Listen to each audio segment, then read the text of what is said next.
Tak, vítám vás u mého prvního videa na YouTube kanálu. Moje jméno je Linda Karpašová a jsem milovnice vína a mojí snahou je přiblížit všem začátečníkům nebo těm z vás, kteří máte rádi víno, ale bojíte se tak nějak se zeptat nebo proniknout do něho, nevíte úplně kudy do toho světa vín, tak těm z vás se snažím to přiblížit vlastně jednoduše a srozumitelně. A ráda bych vás inspirovala k tomu, abyste se nebáli experimentovat, zkoušeli nová vína, objevovali svoje chutě, co vám chutná, co vám dělá dobře, protože na tom nejvíc záleží. A pokud to tak budete dělat, tak vlastně zjistíte, že nemusíte být zkušený sommelier ani nějaký obdařený od Pána Boha speciálním talentem, abyste si mohli právě vína vychutnávat. Jinak já jsem autorkou projektu Víno s můj života a autorkou online kurzu Seznámka s vínem. Pro můj dnešní rozhovor jsem si vybrala moje dva přátelé, bývalé spolupracovníky, kteří vlastně byli u zrodu toho mého začátku vlastně vín a jsou takovou součástí mojí rodiny. Dneska se budeme bavit o zemi, která není pro všechny úplně známá, co se vína týká, a bude to Uruguay. A pokud vás zajímá, která vína patří mezi nejzdravější vína na světě a po kterých budete vypadat stále krásně a svěže a mladě, tak se na nás dívejte dál. Rozhovor bude v angličtině a já právě začínám. So, good afternoon from Prague and good morning to Uruguay. Thank you very much for joining me in this interview. For today's interview, I choose my friend and my ex-fellow workers from Uruguay, from the winery Pisano wine. And the first will be Daniel Pisano, who is like the owner of the winery. And so here it is. So good morning, Daniel. How are you? Fine, and thank you very much, Linda, because it's me that thanks you to be interested in small producing country like Uruguay. And I have to be precise, I am one of the owners. I see a photo back there with my three brothers. See, I am in the center. And then the one on the right side is my brother Gustavo. Pardon, sorry, Eduardo, who is the vineyard manager, and Gustavo, the one on the left with the beard, the ponytail. He is the winemaker. So we are three brothers. It's a family, small family business, traditional producing family, like many in Europe, in all countries. And Uruguay is mostly families producing wine. So we are another wineries, one of the family wineries from Uruguay. You know, it's not secret that you produce wonderful, incredible wines. And you are also like wonderful people there. And this is one thing I love about wine, like the most, because the wine could connect you with the good people, with the culture of the country. And you can also travel with the wine these days, like online or with just a bottle of wine. I would like to ask you, like, what is your story? When did you get into the wines? It's like, I know it's family winery, but when all this starts? It started with my grandfather more than 100 years ago when he came to Uruguay from Italy in 1914. He was a poor immigrant, like most of the immigrants that came to Uruguay. Only to work as a hand labor in a vineyard, and then he slowly started his own vineyard, and then he produced his first wine in 1924. Then my father continue, and then we continue now, the three brothers, and hopefully some of our children will continue, but you never know. No? You never know. Yeah. But I know that there is one kid who continue already. Well, Yeah, Gabriel, but it's not kid who is the anymore. son of, he just is 36, I guess. And well, he is continuing working with the family, and also he has his small winery where he does his own wines. No, this is a small project that is probably developing or will stay small. We don't know. But yes, it's like in Uruguay, we are only 3.5 million people, inhabitants. So it's quite small. I don't know how many in Czech Republic. Like 10 million people. 10 million. 10 And million. the territory is quite small for South America. But imagine, I know you feel small in Europe, but you are 3 times bigger than Uruguay, you know? And I feel very comfortable in the Czech Republic because you are all easygoing people, happy people, very humble people, just like the Uruguayans. We feel small between Chile and Argentina, our neighbors. So we have a lot in common. And for the people that want to know about Uruguay, I will start saying it's 187,000 square kilometers, which is quite small for South America, one of the smallest countries. We have, and also the volume of wine we produce is small. Like the biggest Chilean winery is 4 times bigger than the total production of Uruguay. The total production of Uruguay. Yeah, the Uruguay is uncommon, rare. The wines are different. They don't have an international style because our climate, we are the only country in South America producing wines by the Atlantic Ocean in the east of South America. And that makes a big difference than the wines from the Andes that are normally from the desert, you know, from the mountains.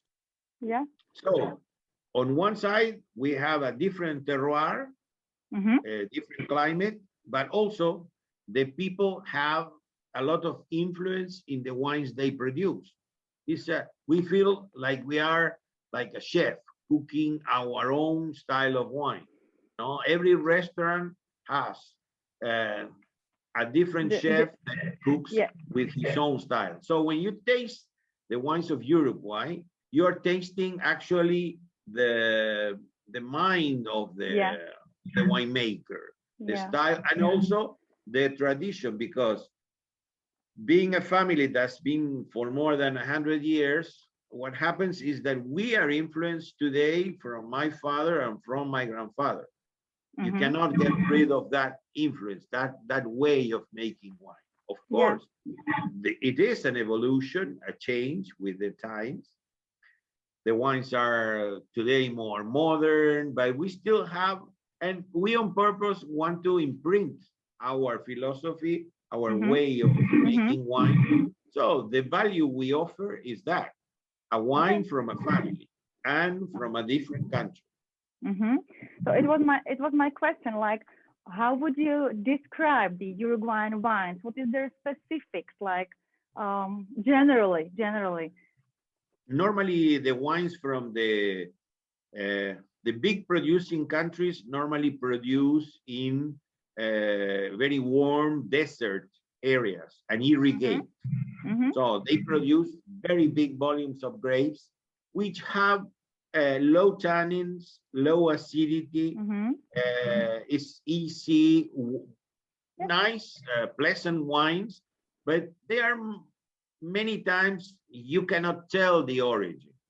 To me, I can drink a good Cabernet Sauvignon, and they ask me, where is it from? Well, it's from a warm climate, could be Australia, could be Argentina, could be South Africa. I cannot tell. When you have tasted wines from Uruguay, you feel a different type of wine. And for people to understand more easily, we have a climate similar to Bordeaux, which is also next to the ocean, to the Atlantic Ocean. So we have the 4 seasons: cold winter, warm summer, and temperate spring and autumn. And our soils are clay calcareum in the south of Uruguay, near to the shore. So normally I say we have a burgundy soil with a Bordeaux climate. The wines are mineral. They have flavors that come from the soil. You are what you eat and what you drink. So the plants, the vines are the same. And when you are in the sun, in the desert, and you only drink water in the desert from irrigation, yes, the wines develop and they can be nice, very nice. But the minerals imprint a style in the grapes and in the wines. So the wines have they have acidity and tannins, like more European style. So in South America, we would have a more European style than the rest of the producing countries. That's tannins. One good thing is that tannins here in Uruguay ripen very well. So you feel tannins in the wine, but they are not astringent. They are not harsh or hard. No, they are not green. Yeah. But you know, like first time I drink your wine, but it was really bizarre for me, because that time I was really green in wines. I didn't know anything about wines. I was just drinking like Pinot Grigio, and that's all I know. And like, first of all, it was too difficult for me, your wine. But step by step, when I learned about wines and just like start to understand the wines, now I love the Uruguayan wines because of their like personality, of the character. As you told that like the wines from the warmer climate are like more easy drinking, I guess, for somebody who is not experienced in wine, who doesn't want to like think about the wines maybe when he drinks it. What do you think? Well, yes and no, because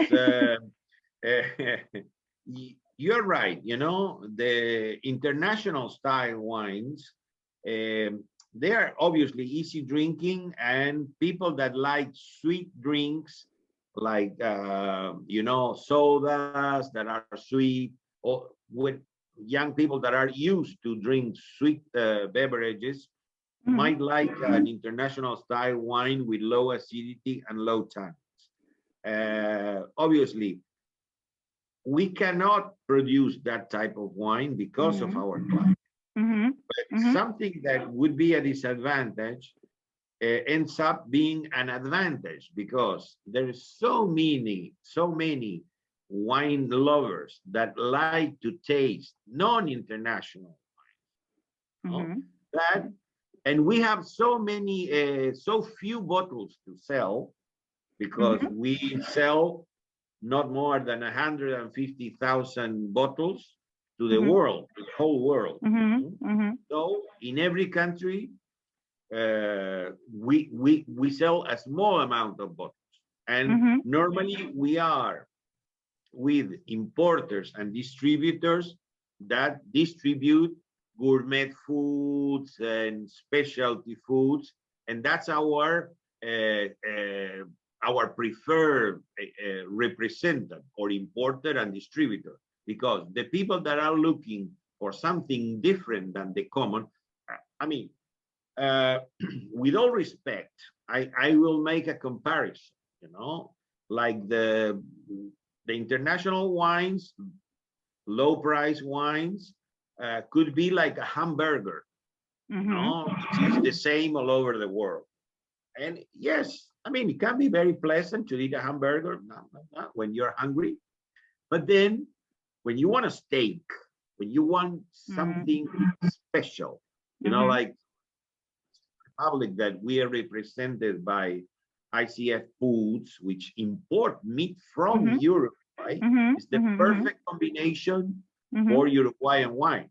A good steak, when you want the real thing, real piece of meat there, make it on the grill. Yeah.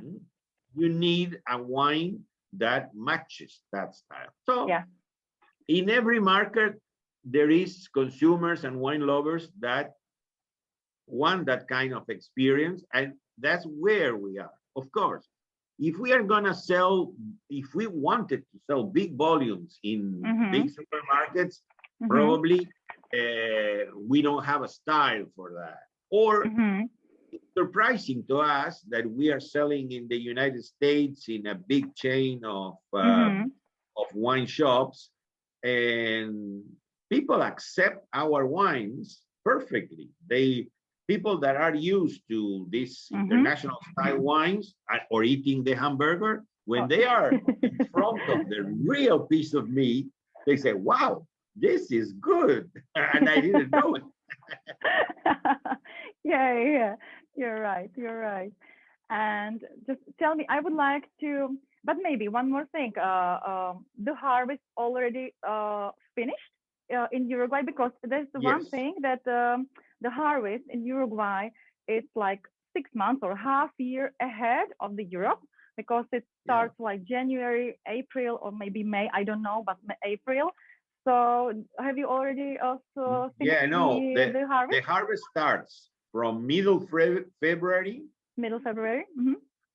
to end of March, and sometimes beginning of April, but normally it's middle February to the end of March. We have finished. It has been a very nice harvest. At the beginning, we had a little rain with some white grapes, but the wines turned out good anyway, fruity. And then the rest was very good. Tanat ripens in the middle March, so it was perfect. We are very happy with the 2021 wines. Yes. Okay, so I'm looking forward. I'm looking forward to taste the wines like 2021. So maybe next time in Düsseldorf next year, maybe if it could take place. Yes, we are planning to go. Hopefully everything will recover normality and we will be there. So we will expect for you. You could bring a group of friends. You could be a guide. Find those wine lovers, that want to discover different wines and bring them over to you. You are a natural guide. So that's a good idea. Yeah. Okay. So we will come. We will come. You're teaching people through internet. You can teach or guide them in real life. But the real is better. But now the online is the only way. What can we do? But one day, another idea. One day you bring them over to Uruguay. I was thinking about it just like tonight or this morning, because I was thinking about the visit in your winery, and I still have it in my mind that I will put together like small group of people, and I will bring them to Uruguay, because I would like to visit you again and to see the country again. And so thank you for the invitation. It's very easy, and we have to wait until everything passes. But now, meanwhile, this can be a first step for people being interested in Uruguay. So ask me questions about everything. Okay. So you talked about Tanat. Well, not everything. Really? Okay, so I will say in the wine. So you talked about Tanat, so which is like the national grape of Uruguay. It was brought to Uruguay by Basque settlers, I guess. and it's originally from West France, the grape, but now it's like the national grape in Tanat. And also this grape is considered like one of the healthiest grape or red wine in the world. Is it true? It's totally true. It's See, totally true. Tanat came to Uruguay through Basque immigrants because in Europe, Tanat is mostly planted in Madiran and Irulegui, southwest, which are Basque, Gascony, and there the wines are very tannic and they need a long time to ripen, to mature. I think their regulations, they need to have the wines at least 3 years in the bottle before releasing in order for the tannins to run. But by chance in Uruguay, it developed and ripens very well. In fact, Tanat is planted in many countries in the world in very, very small amounts. Rare, I have found Tanat in California, in Chile, Argentina, Peru, but it never grew the plantings because probably it didn't have the same perfect conditions as in Uruguay. And so here, the tannins are there, but they ripen. You can drink a Tanat the same year of production. And studies, scientific studies, found out that Tanat has 4 times more tannins than Merlot and 2 times more than Cabernet Sauvignon. So when doctors recommend a glass of red wine in Uruguay, they recommend you a glass of Tanat because you are having 4 times more medicine with the same amount of wine. So it's healthy because tannins are antioxidant, and when you drink moderately with food, with the meals, and you have a couple of glasses of Tanat with your lunch and a couple of glasses with your dinner, you are always having, it's like taking a tannin pill, you know, that you have always in your blood system, these tannins that keep you younger. They are antioxidants. So people don't drink wine as a medicine, but it's good to know they drink for pleasure. But it's good to know that if you drink Tanat, besides the pleasure, is the benefit of having more antioxidants than like a Pinot Noir or a Merlot or even a Cabernet Sauvignon. It's one of the most tannic grapes in the world. So we have something that is different.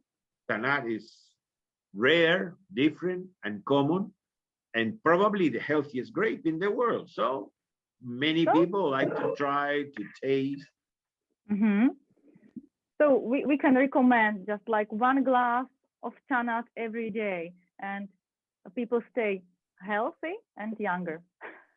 Yes, as I mentioned, you are what you eat and what you drink. And it is. Most of the medicines come from vegetables. Many medicines are a synthesis from vegetables or compounds you found in different vegetables. And Tanat is the same. The tannins are there. There are other foods that have tannins. Normally, all the vegetables have tannins, but in very, very tiny amounts. In the case of Tanat, they are more concentrated. So it's healthier to drink a glass of Tanat than a glass of Pinot Noir, for example. But people might say, oh, I don't like tannins and I like Pinot Noir because it's softer, which is perfect, it's good. But it's good to know that when you drink Tanat, especially when you are having foods that have fats and you think, oh, cholesterol. drink Tanat, and you are counteracting cholesterol, because the tannins in your blood system are cleaning the arteries and taking all these things that clog your arteries. It's like it's a prevention that you can do. No?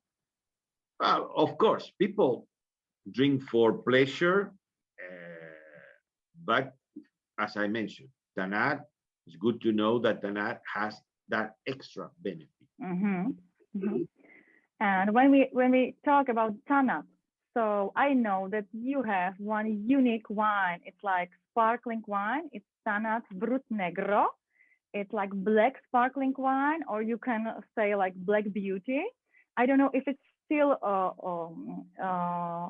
it is like this, that you were the only one who like produce or make sparkling wine from Tanat, and I drink it. I used to drink it a lot because I love it. It's really, really black sparkling wine. When you see it in the glass, it's really nice, and the taste is. It depends how old the wine is, because when it's young, it's refreshing, but also when it is old, or aged, not all old. So it's really nice. So could you tell me how you the first idea of the sparkling wine? Well, see, we are probably the winery in Uruguay that has experimented more with Tanat, and we do everything Tanat, because being our national grape, we wanted to try many styles of wine with this grape, and this is the black sparkling you're mentioning. It's a traditional method, method champenois or traditional, fermented in the bottle, and it's a wine that is dry. It's brut nature, no liqueur d'expedition added, no sugar after you take the lees, and it was a caprice, an idea of my nephew Gabriel, that he wanted to experiment, and he said, I'm gonna make a sparkling with Tanat. And I said, no, you cannot do that, because the tannins don't go well with low temperature and the bubbles, the carbon dioxide. But he insisted, okay, I will try. So he tried, and the result was amazing. It's totally different. It's a traditional method, like champagne. We don't call it champagne, we call it natural sparkling. It's fermented the same way, and it's disgorged and the lees taken, and it's refilled with a sister bottle of sparkling Tanat. And it's a wine that is good to have with food, with roasted meat or sausages, strong flavors.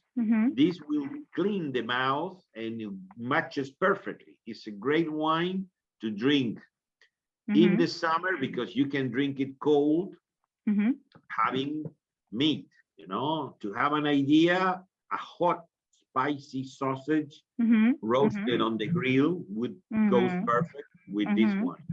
So it was an experiment that turned out good commercially.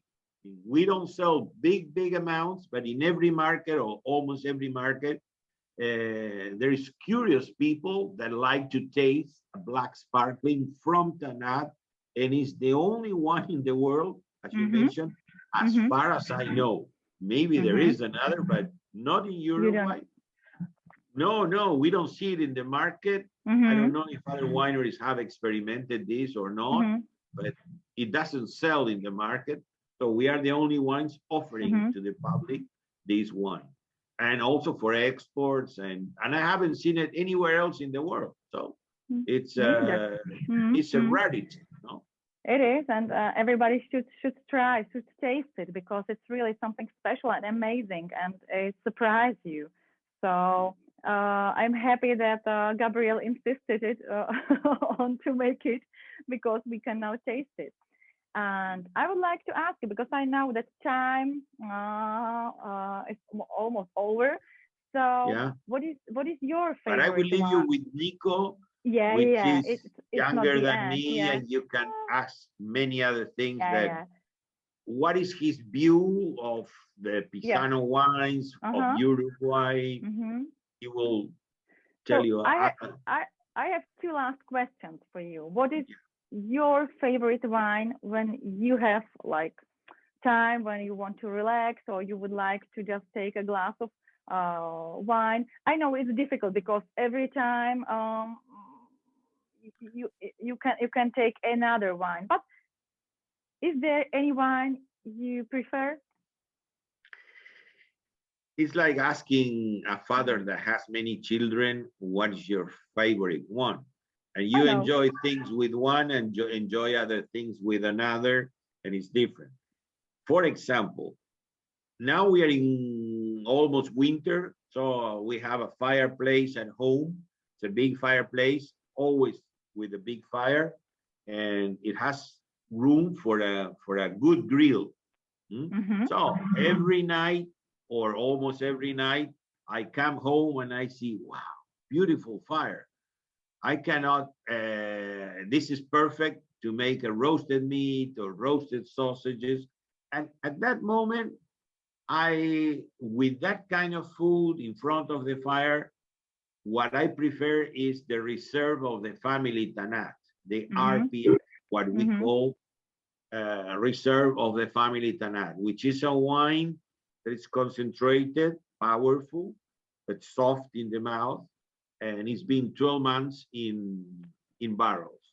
In the summer, if I make roasted meat on an open fire on the ground, old-fashioned, just in the ground, gaucho style, oh, it's nice, warm, sit on the shade while the meat is cooking there on the floor. This is perfect because it's cold. You have to drink it cold. It's refreshing and it goes well with this kind of meat. Okay. And my wife loves white sparkle. A sparkling, natural sparkling like this that we make, also not big amount, but quite a few. So it's made with Chardonnay and Pinot Noir, a mix, or depending on the year. So when I want to conquer my wife, the white spark, because she is seduced by the spark. She loves, and I love the sparkling also because of that. So that's my reason. Thank you for your answer. And one more, what would you recommend to people who like wine, but don't understand it, don't know what wine they should pick for their occasion, or how do people should start with learning about the wine? What is the first step by your opinion? See, many people tell me, oh, I don't know nothing about wines. I only know what I like and what I don't like. And they think you have to be a sommelier to enjoy wines. Yeah. I said, no. Wine is for everybody. And the only way to know what you like is try and taste. How to pick among all those millions of bottles?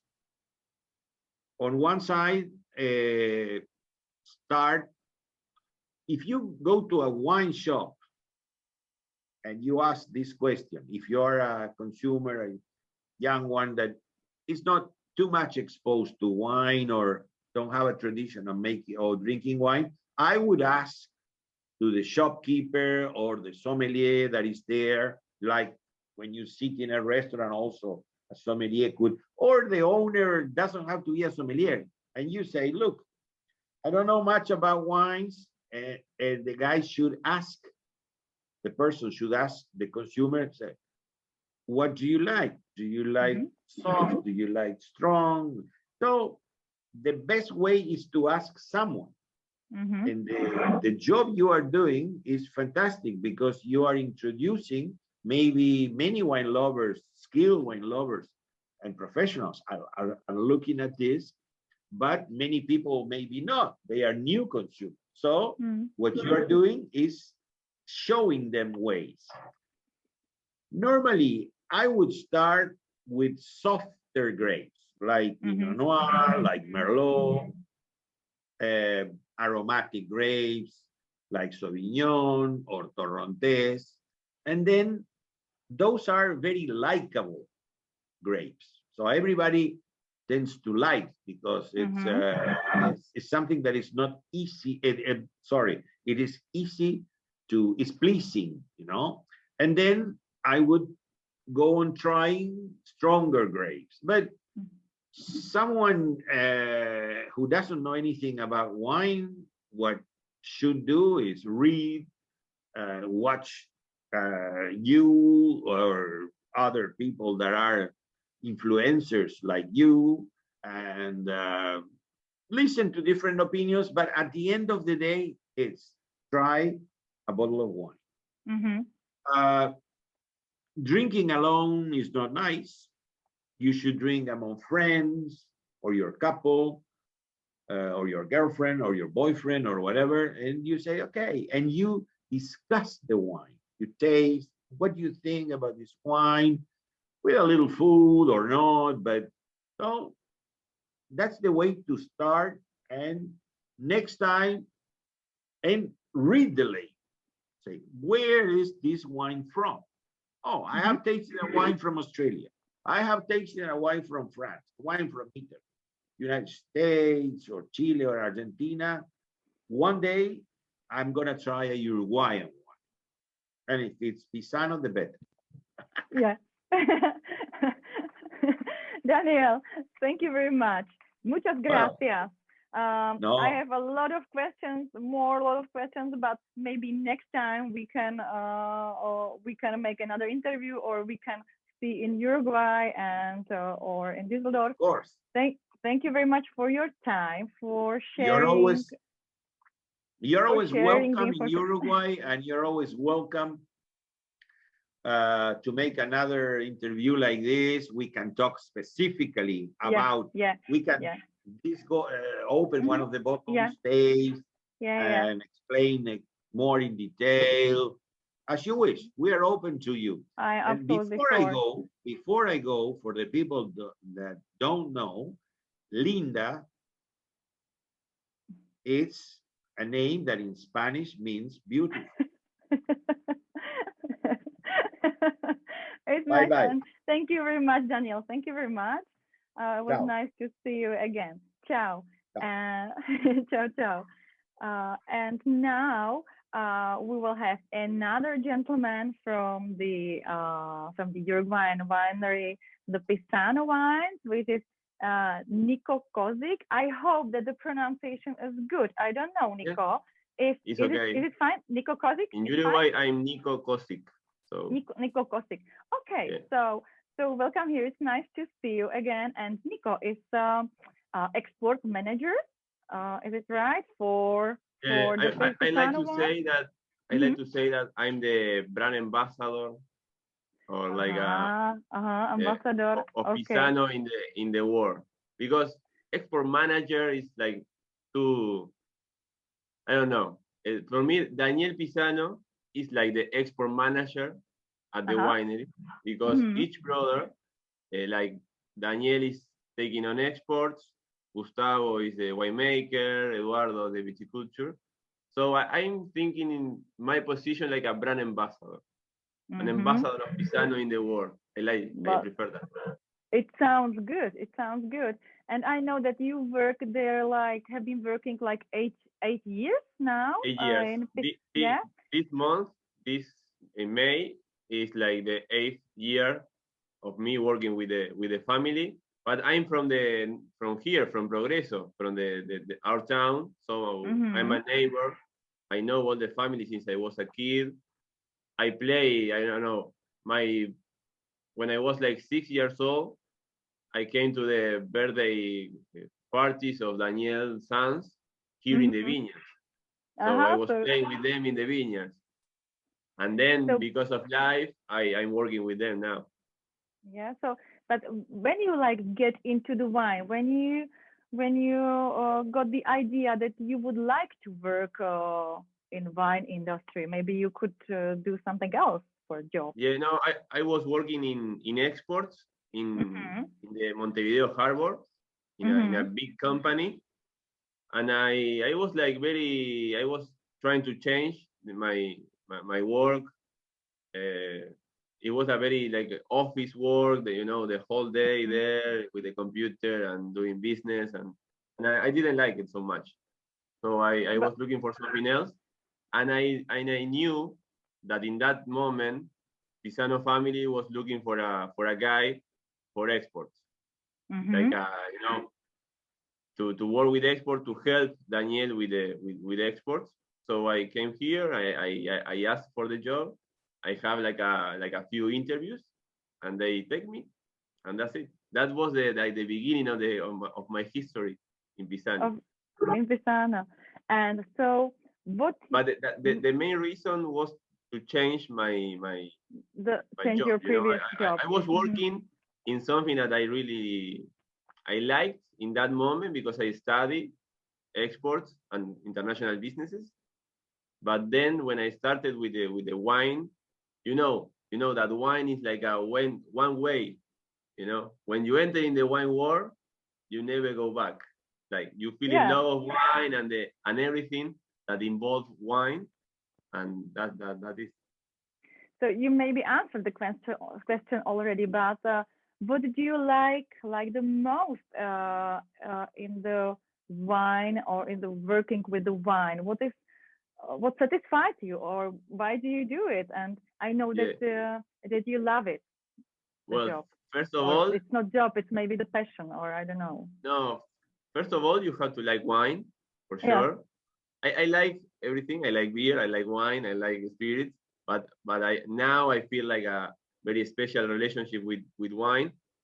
But for me, it's like a real passion. Besides, it's my job, and I live from my work. For me, traveling I have the opportunity to travel the world, representing my town and representing this family from this small town in Uruguay. So for me, it's truly a passion, And the important thing of Uruguay, for me, the small family-owned wineries. That we are able, a very small family, working people, represent our country in the world. Imagine that for many years, we were the only Uruguayan winery in Czech Republic. Yeah. How so, when you started to bring your wines to Czech Republic, do you remember the year when it started? Because no, for sure was before me. So more than 8 years. Well, maybe 10 years already, 10 or 11 years probably. Okay. So I'm sorry, it was just like something in my computer. So what looks like your daily routine in the work? So you also visit the winery, or you just go working in the office? I know that now you are not able to travel because otherwise you travel a lot. No, you travel, I don't know, maybe half a year, or how much? Yeah, in a normal, not pandemic COVID time, I travel maybe 120, 140 days per year, because Pisano, we are present in 48 markets around the world, 48 different countries, and we are working like every year very good in 20.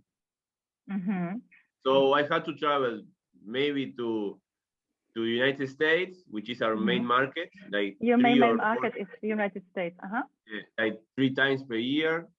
I go to Europe for ProWine or for any big international wine fair. I have to go, and then Brazil, and so it's a lot of traveling. Now with the COVID and during the 2020 pandemic, well, my office is at the winery. Mm-hmm. So I live like 5 or 6 blocks from the winery.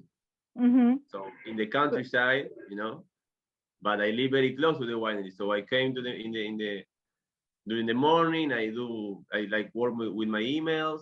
Then I cross to the winery and I go to taste wines with Gabriel, with Gustavo. I try to be involved in all the parts of the winery. process. You know? Yeah, I spend more time at the winery than at my office. My office, I working with Daniel, but then I go to the winery and I spend time with my teammates. So Niko, we were talking about your like daily routine. What are you doing? I know that this is different now in the COVID pandemic than before, and so. But tell me, how would you describe the Uruguayan wines or the wines, Pisano wines, for anybody who doesn't know it at all? So, what is their specifics? Good. Yeah. Well, when I started to work in wine, I only drink wine in that time. I never study nothing. I always like listen and learn from Daniel and from other colleagues from Uruguay. And the important thing of Uruguay is that we are unique. We are rare in a world that is full of very wines that are very alike. You have a lot of wines that are very alike in the wine board. And wine from Uruguay, and especially Pisano, are very unique. Because imagine that in Uruguay, each family-owned winery that are like 20, 25, doing like fine wine for exports, and then they're exporting, each winery has a very different style inside Uruguay. We have neighbors, like, I don't know, other wineries, like we are like 7 or 10 kilometers apart. We're in the same terroir, we can say, but the wines are totally different. Because the mind of the winemaker and the style of the family is very impressed in the wine. And I think that is what made me sell wine. You know, in my case, it's easier because we have very good wines with Pisano. We have like a history making wine, and we have a style that is not an international style. It's very personal from Pisano. But luckily, people like. So my job is easier than others. Okay, thank you very much for your answer. And what countries do you sell the wines? You talk about the United States. It's the main market. So and also, do you sell also, I don't know, to Australia, New Zealand, or just to Europe, on Russia or China maybe? I don't know. So you know that, well, Pisano started exporting in 1998, more than 20 years ago. And the first market for Daniel was like Belgium and England. Okay. 20 years later, Belgium and England are very important markets for us. In Europe, maybe are the most important markets. Not England now, that is outside Europe, but Belgium and England. Then United States, Brazil, as I told you, 48 markets. 48. 48 that Pisano is present in the world, and like a very different markets. Like we export to Malta, for example, like the Falkland Islands, Malvinas, like the Argentinian says. I don't know, places like that. Switzerland, Austria, Europe is all over. Pisano is present all over. Then Japan as well. Now, for example, today I was early in the morning. I was talking with people from Maldives that we are like trying to start something, you know, after COVID. So yeah, people luckily look for us in Pisano. because we are in so many countries that people see the wines in many different restaurants, very, 3-star Michelin restaurants in France, in London. So we are in the spotlight, we can say, from Uruguay. So congratulations. It's not easy to there is a big competition between, because there are many wines all over the world and millions of bottles. So it looks like your wines are really unique, which I can confirm because I love them. But maybe also because of your personality, also of like the personality of Daniel, because it goes together, as you said. Yeah. It goes together. It's not just the terroir or just like the wine, because always when I just like pour a glass of wine, I'm thinking what must have been done with the grape to get into the bottle. Lots of love, lots of work, lots of money also, and lots of, I don't know, processing, fermentation or something like this. And this is something special because for me wine is like something mixture of maybe some science, art, and maybe a little bit chemistry. And philosophy. And philosophy as well. And love and also. love. And love, Also. maybe a lot of love, yeah. No, but you were saying something important. For Uruguay, it's very difficult. It's very difficult to sell wine, to export wine. As you said, you have hundreds and thousands of wines from all over the world, from better known countries in wine, with better prices, I don't know, with good quality. So for Uruguay, it's very difficult. And what I have learned from Pisano and from Daniel is that you have to be different. You have to be different and to offer something different in order to be in those places. We know that in Uruguay and in Pisano, we always gonna be for a niche market. We never gonna be like Argentina or big Chilean wineries, present. We cannot sell to everyone. Yeah. So that makes us special. And always with our partners, with our importers around the world or our clients in restaurants, we always work with people that think very like us. You cannot work with everyone. And we work in a very personal way, because we work together. I know it. We work with people that we have fun with them, that we like to work with them. It's not only about the money and about selling, because we cannot sell to everyone. So we try to work with people that we feel close to them. Yeah. And I think that is the magic of our job. It is. We were talking with Daniel about Tanat, the national grape, but you are growing others grapes. What grapes are important for you, or what grapes do you grow in Pisano, others than Tanat? In Uruguay we have the freedom to plant wherever we want, in the style we want, so we don't have so many rules about the production of the grapes. So nowadays in Pisano we have I don't know, maybe 15 different grapes, mostly Tanat, but then we have very good Petit Verdot. Yeah. We have very good Pinot Noir. We have Torrontés. We are the only ones producing Torrontés in Uruguay. But I would like to talk about the Torrontés. It's the only one in Uruguay, because there is a story behind this that I don't know. Maybe you could share the story with us. How did you get the Torrontés to Uruguay? The story is from Daniel, but as I'm the ambassador of Pisano, I have to tell the story many times, so it's like mine already. No, but the story is that in the late 80s in Uruguay, there was a lot of Torrontés from Argentina, and it was very popular.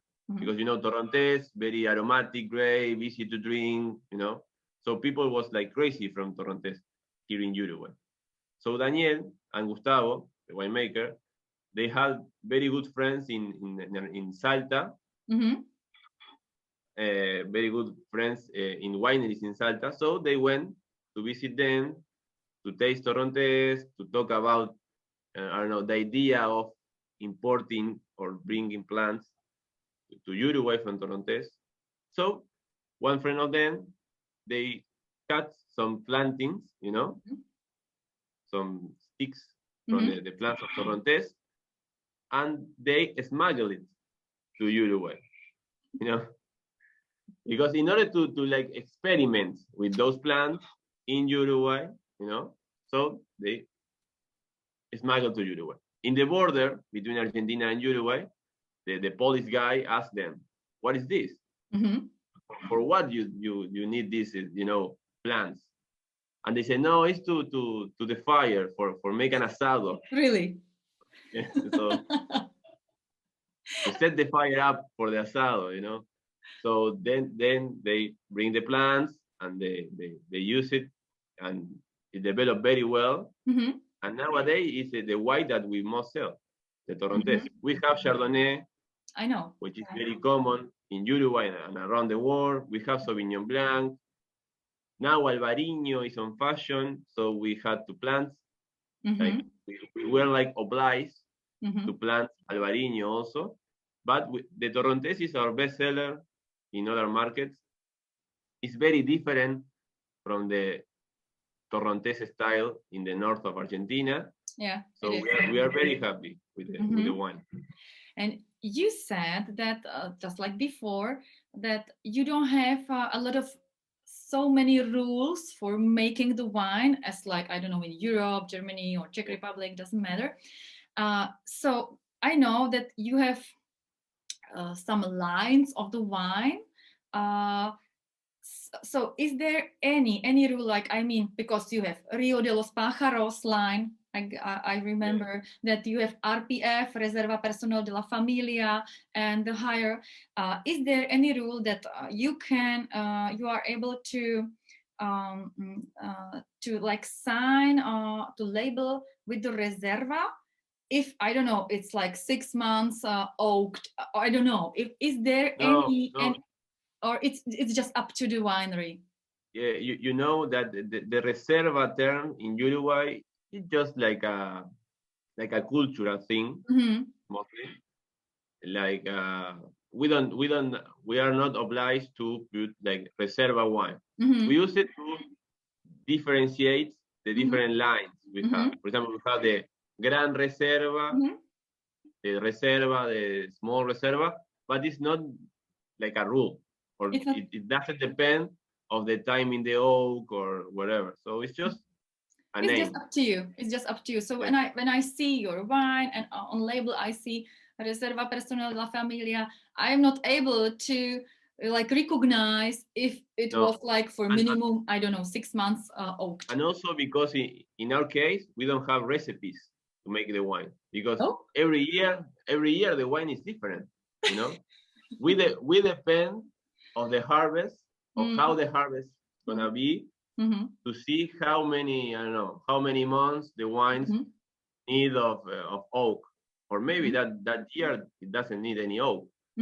So for us it's not a rule like the RPF every year is gonna be like 10 months in oak. No, maybe 1 year, yes, 10 months, but maybe the next year we only have like 6 months in oak. So we don't have like a recipe. We work, the winemakers, they taste a lot. Every day they are tasting wine. So from the barrels, you know, from like, you know, old bottles. So we don't have recipes. We are like a cook, you know, like a chef. I know. But we have a little bit of salt, a little bit of pepper, and we see what happens. We see what it looks like. Yeah. Or what it tastes like. And Niko, could you tell me what is like the culture in Uruguay in drinking wine? Is there like you drink wine with the food or just with the friends? You can have like glass of wine, because in Czech Republic we are used to just go for a glass, like just sit in the restaurant in normal days and just take or buy a bottle of wine or sparkling wine, doesn't matter, and just without food and just drink. So what is the culture in Uruguay? Well, in Uruguay, as you know, we have a very like Italian Spanish culture because all the immigrants many immigrants came to Uruguay in the last 100, 200 years. So our culture is very like that area of Europe. So we always have the wine with food. And we drink a lot of wine in Uruguay. Now we have some like new laws that, for example, we cannot, it's like for driving, it's zero now. 0% of alcohol in blood.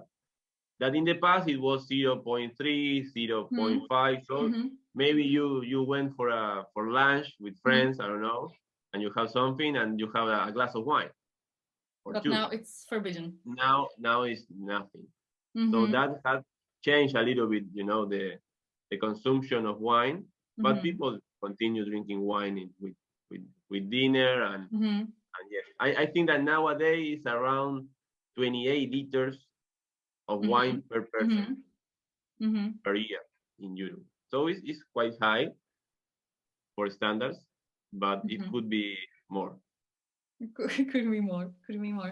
And tell me, Niko, what is your favorite wine? I know that this is like bad question.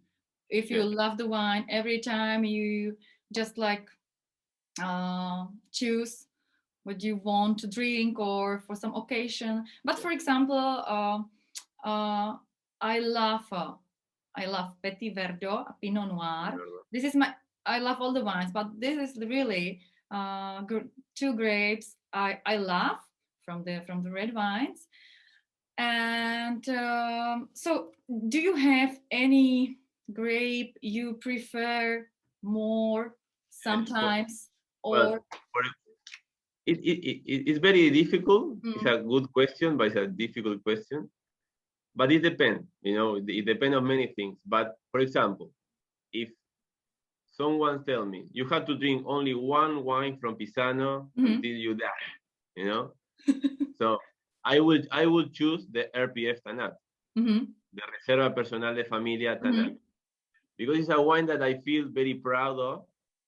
Very proud. I think that is probably the Tanat that best represents Uruguay in the world, you know, as a very good example of Uruguay. It is. And because I like beef, you know, I have a problem that I like a lot beef and asado, roasted beef.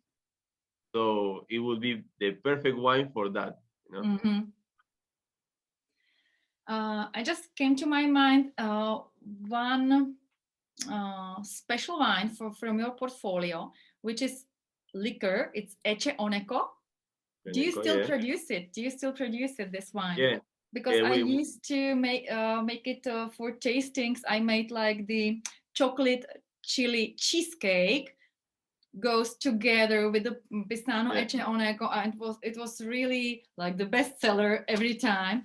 It's really nice. Could you just like describe me or our viewers, what is it? What's the wine about? Yeah, well, we continue producing that wine in very small quantities because it's a wine that we cannot produce it every year. We need a very good and like dry year to can produce that wine because it's a mixture of late harvest style with like an Amarone style of wine. So it's a mixture of techniques made of Tanat. So those years that we can leave the grapes on the vineyards, you know, shriveling, losing water, like very good late harvest. So we can do it. So we had that, and then we add some alcohol, you know, during the fermentation of those grapes with wine, and then we have this very special, like you know, like Daniel says, also we try to do everything with Tanat. So we have many different Tanats, and we needed like a late harvest dessert wine made of Tanat. And also it's like the sparkling is an idea from Gabriel, the young winemaker of the family, that he liked to experiment. So he experimented with these mixtures of techniques with the late harvest. And we are very happy with that one. We sell very small amounts, but we are very happy with it. It's something unique. And last question. Like it's like a bomb of tannins. Bomb of tannins. Because it's a very well-balanced wine, because you have the sweet part of the wine, the amount of tannins, because it's a late harvest tannins. So you have more amounts of tannins than in a common wine. And then you have a high alcohol, so it's a very, very good one. It is. I could recommend it. So, Niko, I have last question for you. It was the same question as for Daniel. What would you recommend to people who would like to start learn about wine, to recognize the wine, to understand the wine, and don't know where to start? So what would you recommend them to start with? Yeah, I would say to them that drink a lot of wine. Drink. Different wine every day.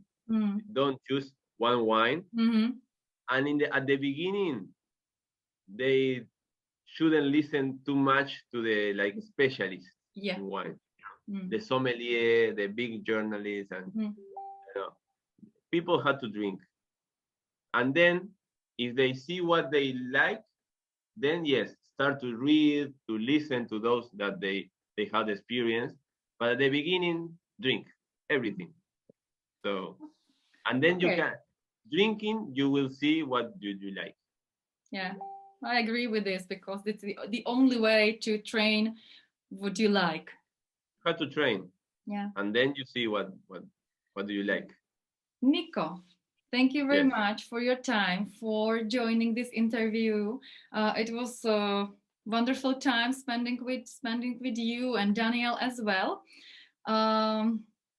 Now I would like to open all the bottles of your wines, but I don't have them at home, but I should go to buy them, because I remember those times when I drink it almost every day, and I love them. And thank you very much. Hope we will see each other again, or maybe we will make another interview. And thank you very much. I will just say in Czech, just say hello to everybody, and then I will go back to you. Okay. No, thank you, Linda, for remember about us, because besides we have been working together for, I don't know, 4 years maybe already, or 5 years. You are always on our minds in Pisano, because we have the best memories from you, from visiting Prague, and yeah, we are very thankful with the people that represent our wines, and we are friends. Besides we work together, and it was like selling and talking about business and how to sell and everything. We became friends, and we like to do this, to communicate about what we do, and we are always open for what you need. Thank you very much. It's the same from my part. You are almost like part of my family, because it was so nice, but it is so nice relationship, and with the wines together. So thank you again. And for sure we will meet again in Uruguay, or in Prague, or in Dostal. So I'm looking for it. Thank you. For sure. For sure. Tak, děkujeme moc za zhlédnutí našeho rozhovoru. Doufám, že se vám rozhovory jak s Danielem, tak s Nikem líbily a že jsme vám přiblížili trošku uruguayská vína. Já vám dám do komentářů odkazy na to, kde si můžete případně vína od Pisánů pořídit a ochutnat je. A děkuju vám za pozornost a přeju vám krásný den. Mějte se hezky. Naschledanou.